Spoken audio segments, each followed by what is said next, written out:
several months of work reframing the future of Sheas. I just want to recognize a couple of people from our board: John Rumschick, Sue Staple, and former president Tony Conte.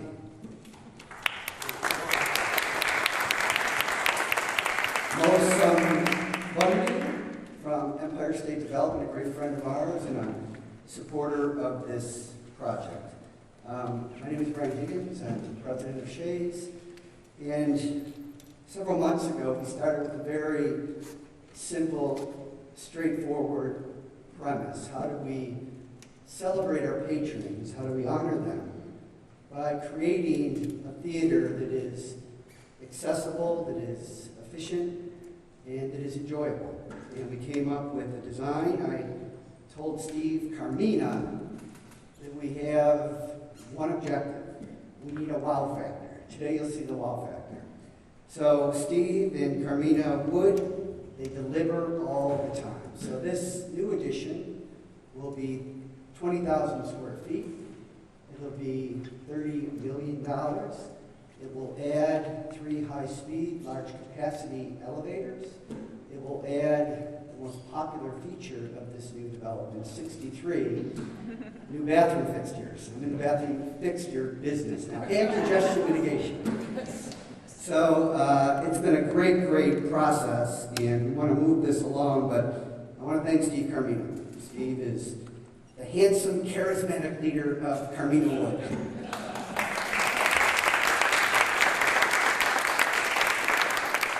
Steve wrote that. No, but you know, we went through a 10-year process of trying to build an addition. We spent over $1 million with nothing to show for. So we had to start over, and we started this in November of last year. And by March, we're under construction down in 710. You'll see it's going to be spectacular. It's a $5 million reconstruction, and this will be a $30 million reconstruction.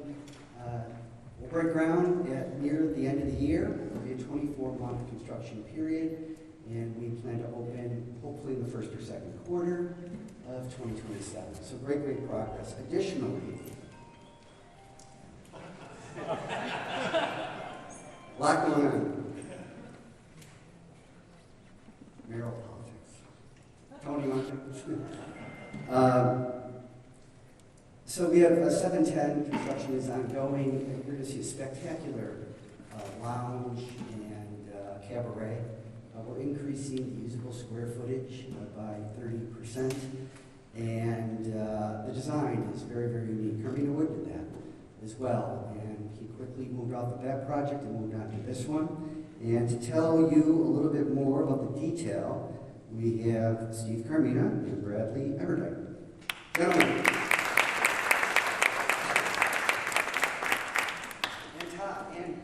And Pam.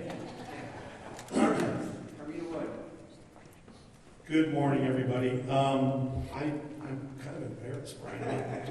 Hopefully I'm not red in the face. I've never written an advertisement for myself, but thank you. I was doing a little research, and it was Brian 1 year ago, almost to the day, that he and I were walking out of a Buffalo Place board meeting, and we were chatting a little bit. He grabbed me by the arm, and he said those fateful words, "Can I pick your brain a little bit?"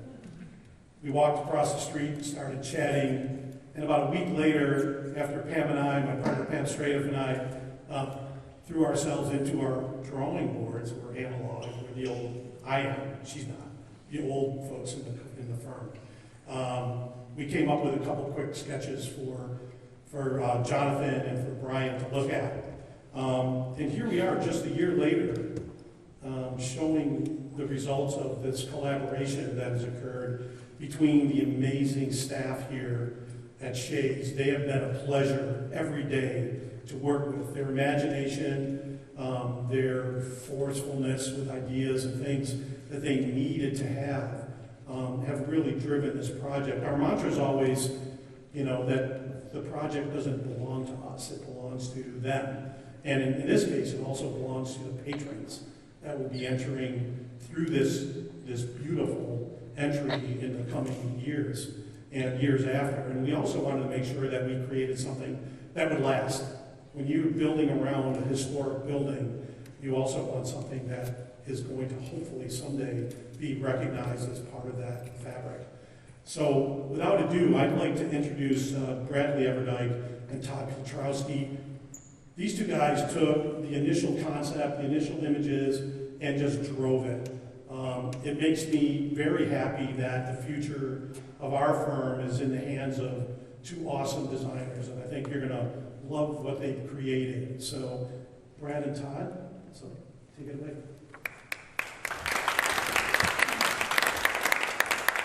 I'm just going to do a lovely Merrell in case I have to point to anything.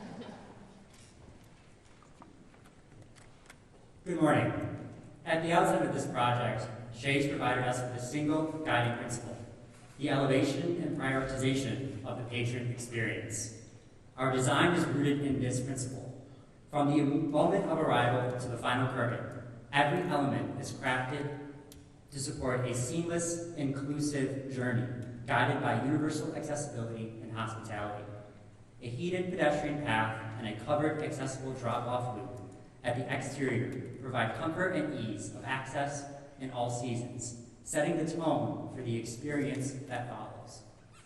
Architecturally, the addition honors the grandeur of Shea's Buffalo without imitating it. The new massing respectfully steps back from the Pearl Street facade, preserving the historic theater's visual prominence. Limestone panels echo the original stonework, while curved stainless steel, soft aluminum finishes, and reflective glass offer a contemporary interpretation of the theater's rich detailing.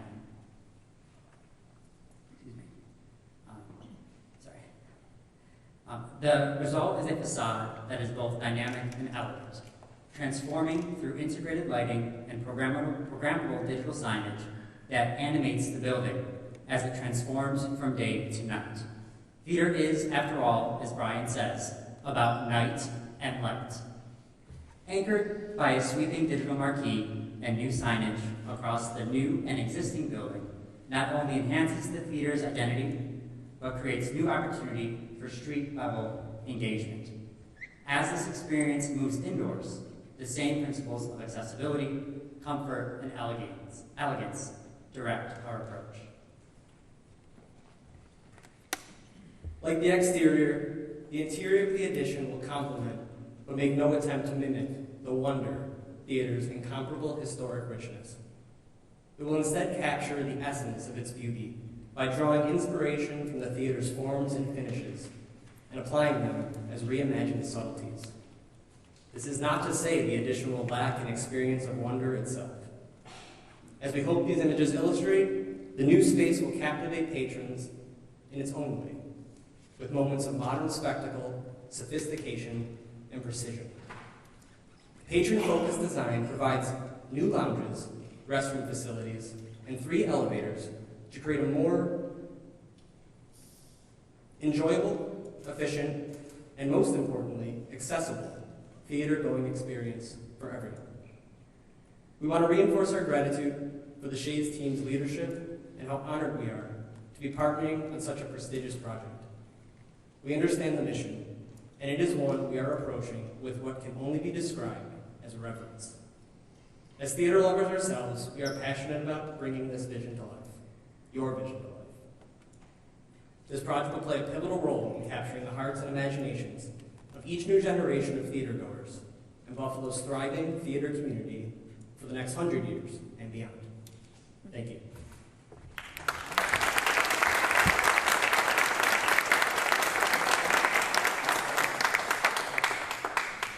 Carmina Wood sounds like a band. Next, I want to introduce a gentleman. He is our partner here at Shea's. He is a Tony Award-winning producer with over 35 years of experience. He brings the best of Broadway to Buffalo in this beautiful theater.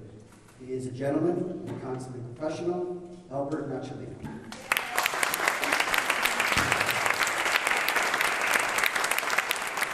Thank you so much for including me today. Can you imagine being 100 years old and planning for your future? I mean, unbelievable. and a glorious future. Doris and I were chatting earlier, we take, I think, at the moment, this magnificent facility for granted. But there was a time, many years ago, when Michael Shea had some 12 theaters in the area and over 20 downtown. They started disappearing one by one. And then this was about to disappear. And a group of people saved Shea's Buffalo, State Buffalo Theater. Our friend Tony Conti, who's past president, was part of a group who made sure this theater didn't disappear. And they nurtured it, they renovated it, they restored it, and they delivered it to the community in what we have today. And the community has embraced it. We are blessed with the most significant and successful Broadway series here, along with everything else that comes into this building, over 17,000 subscribers. Every Broadway show in America wants to come to Shea's Buffalo. And when they come here, we fill the theater, we provide an enormous economic impact for downtown Buffalo. And with that, our patrons in Western New York have not only put their arms around it, they've taken ownership. And when you ask somebody in this community, if you see them out at a restaurant, where are you going tonight? They don't say, I'm going to Back to the Future. They don't say, I'm going to see Wicked. They say, I'm going to Shea's. And that's how this community has taken this facility and owned it. It's become the cornerstone of downtown Buffalo, the anchor of the theater district, and a huge economic impact again, and a partner with all the other theater companies here in Buffalo. So, in the future, we need to ensure this legacy and make sure that generations to come can say, I'm going to Shea's. Thank you. Well said.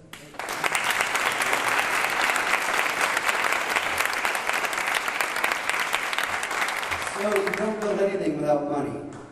So we have a $50 million budget, and at the moment, we're about 28 million short. Well, we'll get there. Sue Staple from the Spotlight Committee. Come up and join us. Uh-oh. I love the big check. Well, potentially. Sue's also on our board, as you heard. I am here representing the Spotlight Committee. The Spotlight Committee is the evolution of the group of people that you just heard about who saved this glorious theater from being torn down. Our purpose now is fundraising for Shea's and projects here. You will find us at Kochak, you will find us at concessions and at Champagne and at the Player Piano, and we're here hopefully with a smiling face to greet you and enhance your experience. So on behalf of the 350 Spotlight volunteers here at Shea's, I would like to present you with a commitment of $1 million.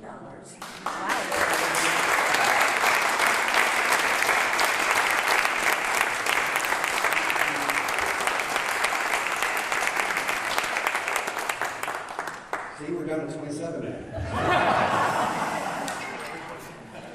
Anybody else? Can we announce the, where is, can we announce the Ticketmaster? Absolutely. Ticketmaster is committing $1 million as well.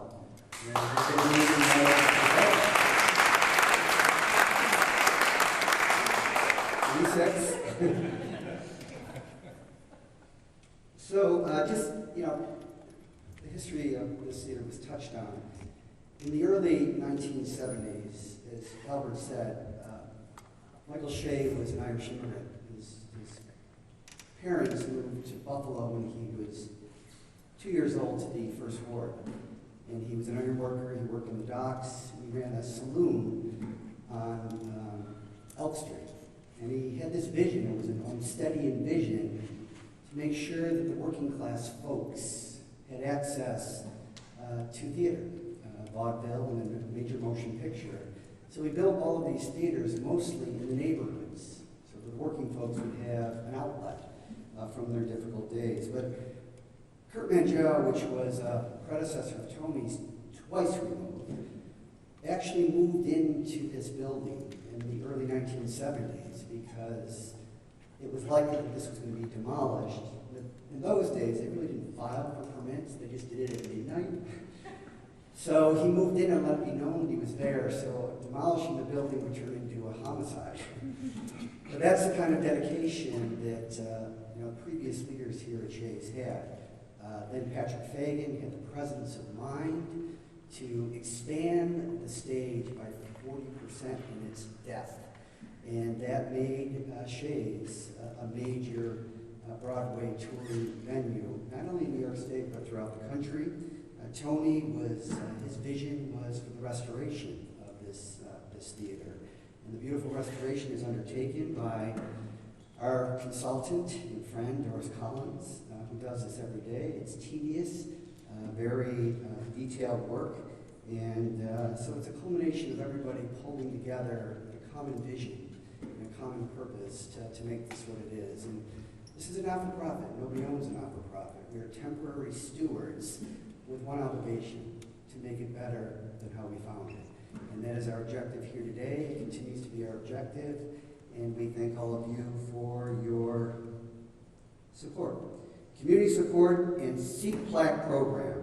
Robin Sochi and Jerry Unclaw. Where are they? Come on up.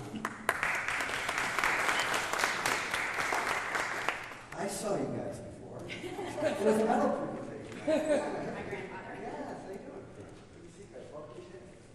You want to come and tell your story? Sure. Good morning, everybody. I'm here with my father, Jerry Unclaw, my husband, Del Sochi, and I'm going to tell you a little bit about our family history in relation to Sheas.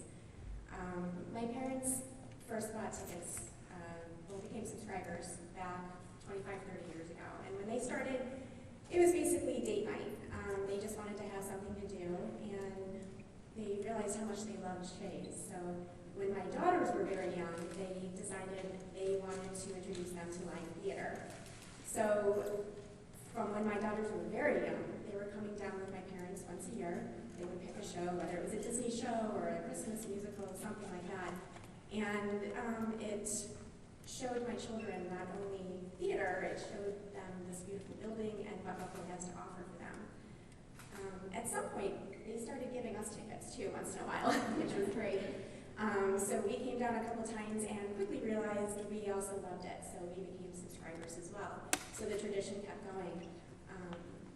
When my parents celebrated their 50th anniversary, we made a donation to Sheas, and with that, my parents were given access to the Spotlight Lounge, which my mother loved. She just loved going up and having a glass of wine before the show and having somewhere to sit and relax. And we all still enjoy it today. We lost my mom in 2023 to Alzheimer's, and it was a really difficult time for all of us. But one thing my dad did for himself was he kept his seats here at Sheas. And he started a new tradition, and now one of my girls comes to every show with him. And it's great. My one daughter has to fly in from Colorado, so it's great for all of us. But it's giving him the opportunity to keep coming to Sheas. It's giving my daughters more opportunity to see live theater, and more importantly to me, it's giving my daughters one-on-one time with my dad. These plaques are really special to us, and big picture, it's exciting. It's the 100th anniversary, and we're really proud to be part of that. But for us, it's more personal. It's keeping my mother's name alive. And, my dad will come now and he'll sit in his seat. He's going to see my mother's name, and it's like she's still here a little bit with him. And my daughters will sit in the seat next to him, and, let's grab the seat. So it's great. So thank you to everybody. Thank you to Brian and his entire team, and for bringing amazing theater to Buffalo.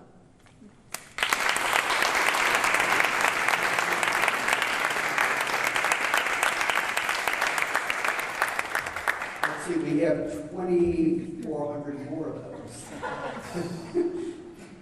So, I've deviated from the script.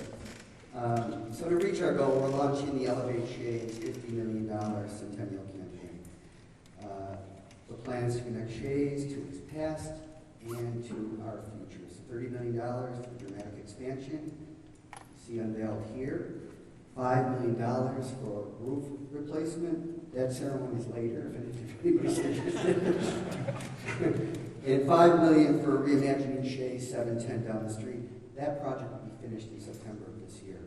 And $5 million for a streetscape, and I'll just take a moment and we can take questions. Sheas believes that it has a leadership responsibility, a parental responsibility, if you will. Albert mentioned the great impact of Broadway and to the economy of downtown Buffalo in the theater district. There are 138 restaurants, shops, and taverns in and around the theater district. And they survive in large part because Sheas is so successful.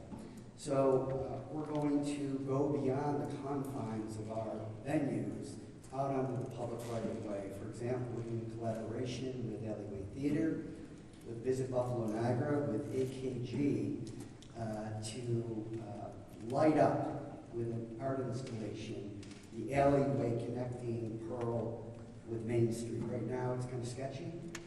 You wouldn't be reticent about using it, and it's going to be dramatically different. But that's a public right of way. We're going to have all kinds of public art installed within the theater district, and hoping that Shea's is a catalyst for the redevelopment of all of Main Street, going down to Seneca 1 and to Canal Side, and then out to the Buffalo Niagara Medical Campus. That's our vision, that's what we are committed to, and that's what all of you are supporting with us today. Speaking of Merrell politics, former Mayor Anthony Mazziello, our champion Shea, always, and great friend. So with that, we'll take any questions you may have. Mike. Are you worried about any federal money you would ordinarily have asked for? I'm not. We know where our funding sources, we know the strength of them, and it's less inspiration than it is perspiration. So we're all of our commitments, we have about $23 million in commitments. Our board just made a $5 million commitment as well, bringing us to 28. So we'll get to our goal. We haven't gone public with anything. We're looking at naming rights for a lot of these things. That's the trend in theater here in the United States, but throughout the world as well. And it's a good revenue source that theaters use. As Albert said, we've been very, very successful. The great package of Broadway shows are very appealing to the public. We had 17,156 season ticket holders, not that I'm counting. And that's a record, and we're on track to have another very, very good year. And the success of Shea's, let me just say this, I've been given the timing. Timing is everything in life. Shea's had their two most successful years, and it's a direct result of a group of people that work here every single day. They are extraordinarily dedicated, committed, and energetic about Shea's. Our obligation is to make this place better, all of us. And it's the Shea's employees, many of whom have been here for decades, and their commitment is not waning. In fact, it's become more intense. So let's hear it from the Shea's staff employees.